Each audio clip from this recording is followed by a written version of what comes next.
IPL 2026 season సరికొత్త సంచలనాలకు కేంద్ర బిందువుగా మారుతోంది.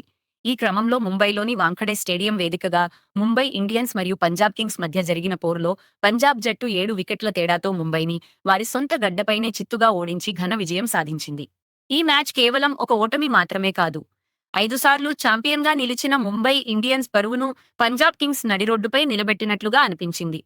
పరుగులకు స్వర్గధామమైన వాంఖడే పిచ్పై మొదట పంజాబ్ బౌలర్లు టాప్ క్లాస్ ప్రదర్శనతో ముంబైని కట్టడి చేస్తే ఆ తర్వాత పంజాబ్ బ్యాటర్లు సృష్టించిన విధ్వంసానికి ముంబై కోట బద్దలైపోయింది. ఈ విజయంతో పంజాబ్ జట్టు ఆడిన 5 మ్యాచ్లోనూ విజయం సాధించి 9 పాయింట్లతో పాయింట్ల పట్టికలో అగ్రస్థానానికి దూసుకెళ్లగా, వరుసగా 4గో ఓటమిని మూటగట్టుకున్న ముంబై 9దో స్థానానికి పడిపోయి దిక్కుతోచని స్థితిలో పడిపోయింది. ఈ పోరులో టాస్ గెలిచిన పంజాబ్ కింగ్స్ ముందుగా బౌలింగ్ ఎంచుకోగా, ముంబై ఓపెనర్లుగా క్వింటన్ డికాక్ మరియు రయన్ రికెల్టన్ క్రీజులోకి వచ్చారు.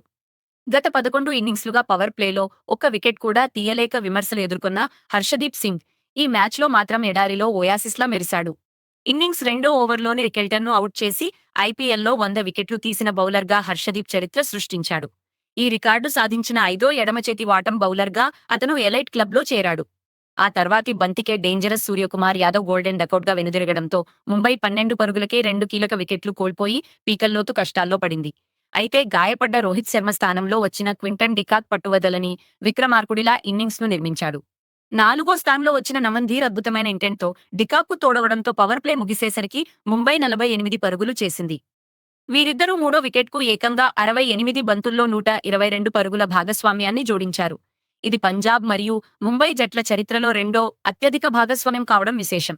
క్వింటన్ డికాక్ కేవలం 53 బంతుల్లోనే తన సెంచరీని పూర్తి చేసుకుని వాంఖడేను హోరెత్తించాడు. 60 బంతుల్లో 112 పరుగులు చేసి అజేయంగా నిలిచిన డికాక్ 3 వేర్వేరు ఐపీఎల్ జట్లకు సెంచరీలు బాదిన వికెట్ కీపర్గా రికార్డు సృష్టించాడు. అయితే ముంబై తరపున జట్టు ఓడిపోయిన మ్యాచుల్లో సెంచరీ చేసిన మూడో ఆటగాడిగా డికాక్ నిలవడం అభిమానులకు తీయని బాధను మిగిల్చింది. నమన్ధీర్ 31 బంతుల్లో 50 పరుగులు చేసి అవుట్ అయిన తర్వాత ముంబై బ్యాటింగ్ ఆర్డర్ మళ్లీ తడబడింది. హార్దిక్ పాండ్యా, రూథర్ఫోర్డ్, తిలక్ వర్మ వంటి స్టార్లంతా విఫలమవడంతో ముంబై నిర్ణీత 20 ఓవర్లలో 6 వికెట్ల నష్టానికి 195 పరుగులు చేయగలిగింది. ముఖ్యంగా పంజాబ్ బౌలర్లు డెత్ ఓవర్లలో తమ వ్యూహాలను పదును పెట్టి చివరి 4 ఓవర్లలో ముంబైని కేవలం 35 పరుగులకే పరిమితం చేశారు. హర్షదీప్ సింగ్ 4 ఓవర్లలో 22 పరుగులు మాత్రమే ఇచ్చి 3 వికెట్లు తీసి అత్యంత పొదుపైన బౌలర్గా నిలిచాడు.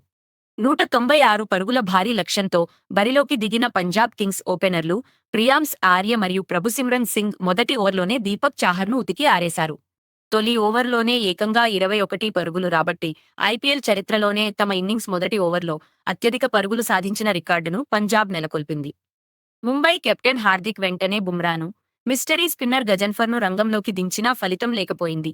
గజన్ఫర్ 2 వికెట్లు తీసి కాస్త ఊరటనిచ్చినప్పటికీ ప్రభుసిమ్రన్ సింగ్ విధ్వంసాన్ని ఆపలేకపోయారు. పవర్ ప్లే ముగిసేసరికి పంజాబ్ 61 పరుగులు చేసింది. ఆ తర్వాత క్రీజులోకి వచ్చిన కెప్టెన్ శ్రేయస్ అయ్యర్ ప్రభుసిమ్రన్ సింగ్తో కలిసి ముంబై బౌలర్లను చెడుగుడు ఆడుకున్నారు. వీరిద్దరూ మూడో వికెట్కు కేవలం 66 బంతుల్లోనే 139 పరుగుల మెరుపు భాగస్వామ్యాన్ని నెలకొల్పారు. ప్రభుసిమ్రన్ సింగ్ 200కు పైగా స్ట్రైక్ రేట్తో చెలరేగితే అయ్యర్ 35 బంతుల్లో 66 పరుగులు చేసి తన క్లాస్ ఏంటో నిరూపించుకున్నాడు. ముంబై బౌలర్ల పరిస్థితి ఎంత దారుణంగా ఉందంటే వారి ప్రధాన అస్త్రం జస్ప్రీత్ బుమ్రా ఈ మ్యాచ్లో 41 పరుగులు ఇచ్చాడు. మరియు ఈ సీజన్లో వరుసగా 114 బంతులు వేసి ఒక్క వికెట్ కూడా తీయలేకపోయాడు.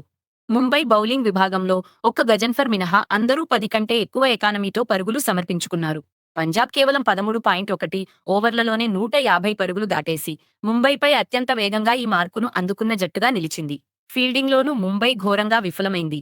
హార్దిక్ బౌలింగ్లో ప్రభుసిమ్రన్ ఇచ్చిన సులభమైన క్యాచ్ను బుమ్రా జారవిడవడం మ్యాచ్ను పూర్తిగా మార్చేసింది. మరోవైపు శ్రేయస్ అయ్యర్ బౌండరీ లైన్ వద్ద సూపర్ మ్యాన్లా ఎగిరి పట్టిన క్యాచ్ మ్యాచ్కే హైలైట్గా నిలిచింది. చివరకు ప్రభుసిమ్రన్ సింగ్ 39 బంతుల్లో 80 పరుగులతో అజేయంగా నిలిచి మరో 21 బంతులు మిగిలి ఉండగానే పంజాబ్ కింగ్స్ను విజయతీరాలకు చేర్చాడు. ఈ ఘోర ఓటమి అనంతరం ముంబై కెప్టెన్ హార్దిక్ పాండ్యా తీవ్ర అసహనం వ్యక్తం చేశాడు. అసలు ఏం మాట్లాడాలో కూడా అర్థం కావడం లేదని, ప్రణాళికల్లో ఎక్కడ తప్పు జరుగుతుందో డ్రెస్సింగ్ రూంలో కూర్చుని చర్చించుకోవాలని తెలిపాడు. మంచు ప్రభావం వల్ల రెండో ఇన్నింగ్స్లో బ్యాటింగ్కు అనుకూలించిన మాట వాస్తవమే అయినా అన్ని విభాగాల్లోనూ పంజాబ్ తమ కంటే మెరుగ్గా ఆడిందని అతను అంగీకరించాడు. పేపర్ పైన బలంగా కనిపిస్తున్న ముంబై జట్టు మైదానంలో మాత్రం డొల్లగా మారుతోందని విమర్శలు వస్తున్నాయి. ముఖ్యంగా కెప్టెన్సీ లోపమా లేక టీమ్ కాంబినేషన్ సమస్యలా అనేది తేలాల్సి ఉంది. ఏదేమైనా పంజాబ్ కింగ్స్ ఈ అద్భుత విజయంతో ఐపీఎల్ 2026లో తిరుగులేని శక్తిగా దూసుకుపోతుంటే, ముంబై ఇండియన్స్ మాత్రం తమ అస్తిత్వాన్ని కాపాడుకోవడానికి పోరాడాల్సిన పరిస్థితి ఏర్పడింది.